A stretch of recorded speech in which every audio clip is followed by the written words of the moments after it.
Hey everyone, Tony KD8RTT coming in with another update video. This one will be, I guess, June. It's May 31st right now. Now I'm on my way back from college. Let's see, finished college, going back to Cleveland for a week, and then I'll be starting my internship in Indianapolis. But thought I'd make an update now since there's some stuff coming up. So past couple weeks, didn't get a lot of content up. I've been busy. Finals were pretty killer, so been busy there. But I have not forgot about what I was going to do. I'm going to mess with the SoftRock RX-TX. Hopefully this week I'll play with that a bit, now that I have an easy way to hook it up to my setup at home and everything's working. So I want to play with that. I kind of want to try some digital on it, because what I did with I've made one contact on it so far, and that was across the parking lot. It was from the ham shack at school to one of my friends in one of the fraternity houses. So that was to confirm that it works, but I haven't made any real significant contacts with it. So since it's 1 watt, I want to try some digital and some voice. We'll see what happens. But yeah, I'm hoping to get on that this week. Also, I just purchased a Motorola 10 meter. Well, actually, it's a Motorola handheld MT1000. It's it's an older Motorola handheld HT basically, and it was for the low band VHF. So that was like, I think it was like,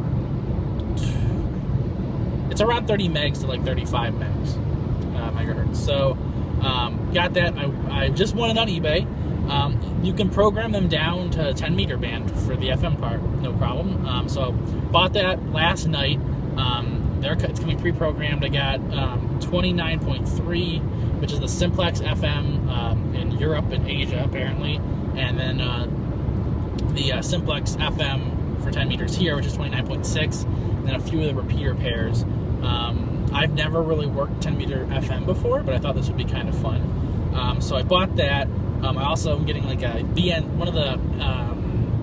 a BNC 10 meter antenna basically. It's originally for the FT817. So it's I want to say like 5 feet long or something. It's a telescopic whip. So I'm just gonna plop that on top of. I got an adapter also to run a BNC antenna on this radio. So I'm hoping to run that antenna on top of the handheld. It comes with a non-standard antenna connector. So getting the BNC mount, and it's gonna be a pretty long antenna, but I want to try working some 10 meters FM. Also, might be fun to take around if I'm traveling, since it's pretty small and compact compared to my other rig. So yeah, I think it's like a 6 watt radio, battery power. It's a handheld Motorola radio. It's good quality, and they make models for different frequency splits, but the low band ones seem to be harder to come by. You can get them for the 2 meter band really easily, but this one's a little harder to come by. Got a pretty good deal on it. I think I paid, let's see, like $165 shipped, not including the antenna or the adapter and a new battery. So probably spent around $100 on it, said and done. But yeah, so kind of, I don't know, just kind of spur of the moment, I guess. About a week ago, I was just doing some reading, because I've been looking for a 10 meter handheld in general, and there's some out there. But they seem to be, the quality's okay. They don't really make them anymore, I don't think. And they're kind of expensive, and they're a 10 meter all mode. They're basically aimed at people who want to bot them for the CB bands, which you can do on them. But they're also 10 meters, and the one does 12 meters. But yeah, I had some trouble finding those for a price I wanted to pay. So thought I'd try this out. I know FM is going to be a stretch, but apparently there is plenty of DX on FM when 10 meters really opens up. So we'll see what happens. It'll be fun to play with, that's for sure. So I got that coming this week sometime. Not sure when I'll get to really mess around with it. In the meantime, I might try some 10 meter FM from my house. There's a repeater nearby, so we'll see what I get there.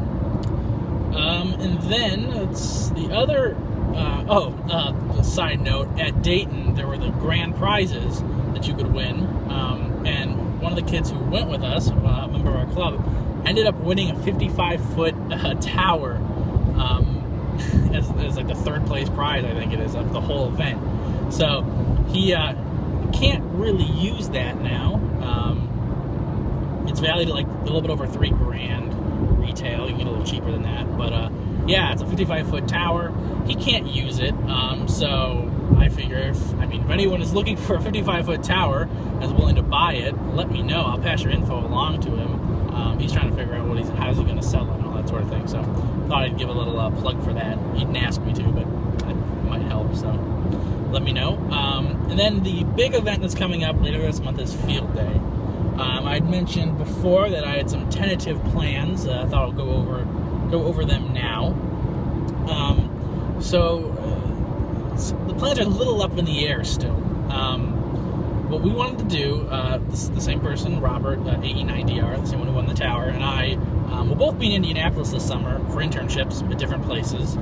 And, we were like, let's do Field Day together, because I've done it with a club back in Cleveland the past 2 years, and it just won't be, there's no way I'm going to be able to drive home Friday night, operate for 24 hours into Sunday, then drive home Sunday and go to work the next day. There's no way that's going to happen. So we were looking for a place to do Field Day. We looked at some campsites around Indianapolis, and there were some, but I was worried about people complaining about the noise since we're going to be up all night, and it just seemed a little logistically, and of course you have to pay for the campsite, and didn't find a place that really would work well.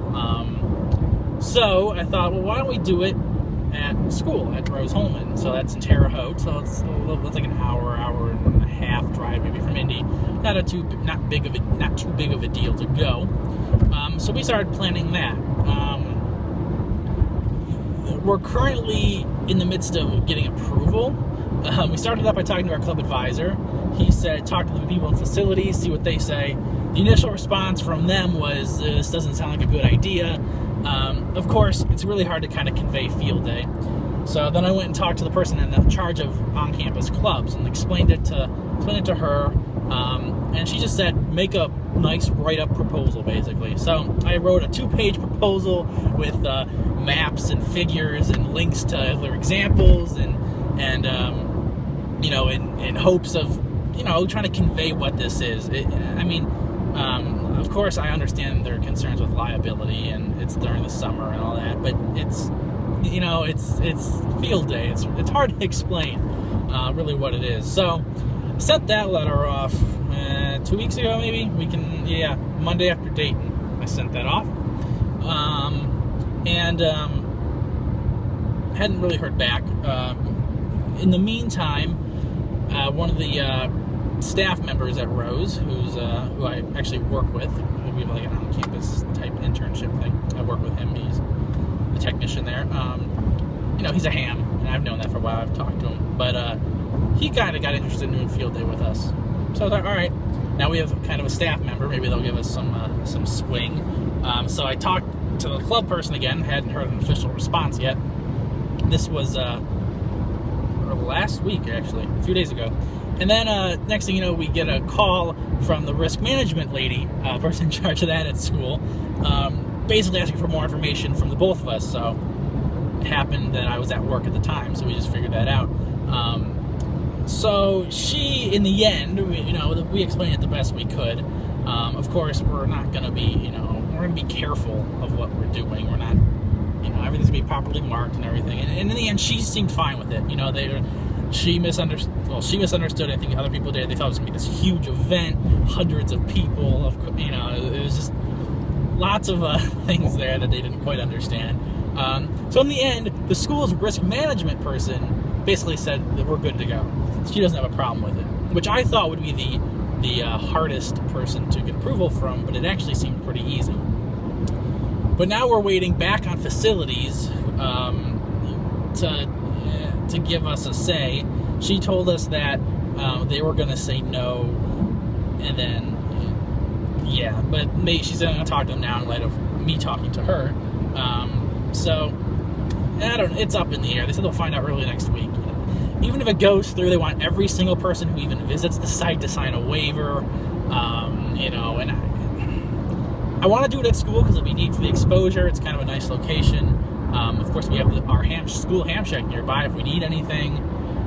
There will be some people on campus, but in the same respect, I think it's turning into a huge hassle that will probably not be worth it. There'll be these, if it's approved, there'll be these requirements, and I just get the sense of if something changes, some little thing changes, they're gonna freak out and never again. So I don't know. We have backup plans.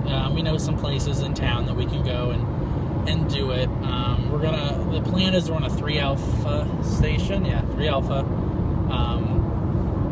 Which is neat. I've run let's see, last summer I think we did 5 Alpha with another club. So 3 Alpha will be neat. From 2 meters all the way down to 80 is our main plan. I want to do an 80 meter doublet. That's my plan for the antenna, and that's what I'm going to actually build this week.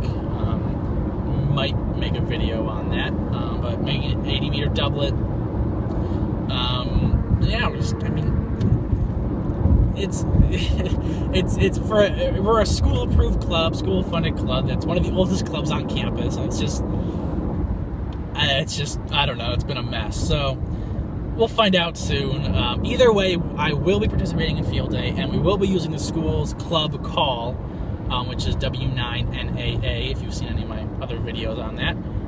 We'll be running that club call.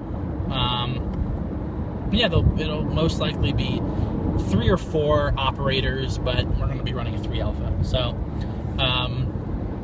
yeah, I'll probably make some videos on the setup as we do it, and possibly another video beforehand outlining, specific plans more in detail. I don't know, and if we get approval. But yeah, so that's field day. It's kind of a fiasco, but regardless, we're going to participate in it. I'm excited, getting all my stuff together. I'll just be running my standard setup. Might be doing some satellite. We're trying to swing some satellite, and if I get my 10 meter handheld to work, if the band's in any shape for it. Clear there. Yeah, so I actually just bought my deep cycle battery yesterday, so I've got that already, and I think we're good to go for the most part, but it's just waiting. So yeah, that's what's coming up. I don't think there's anything else. Well, not really. It's been a long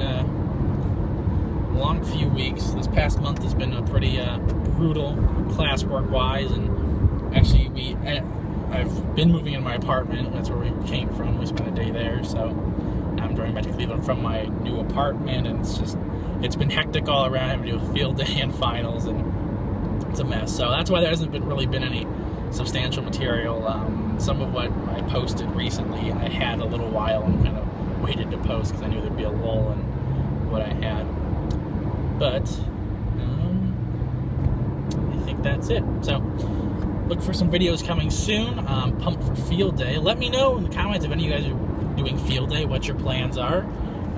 Pretty to get some ideas, pass them along. I have a checklist that I made based off of a Silent Keys checklist on our old club, a club up in Cleveland that I participated in for field day. Kind of took his and made it my own a little bit. So that's on my website somewhere. I'll post the link in the description below when I find it. But just a checklist of what I'm, for field day, kind of a useful checklist of things. Of course, there's going to be things that you're going to want and, that I might not. So, but if you're looking for, kind of a basic checklist of some important things, check that out. 2 meter right here. So yeah, so that's about it for now. Kind of a long video, but long-winded explanation of field day. So I'll catch you guys a little later, and 73. Have a great day.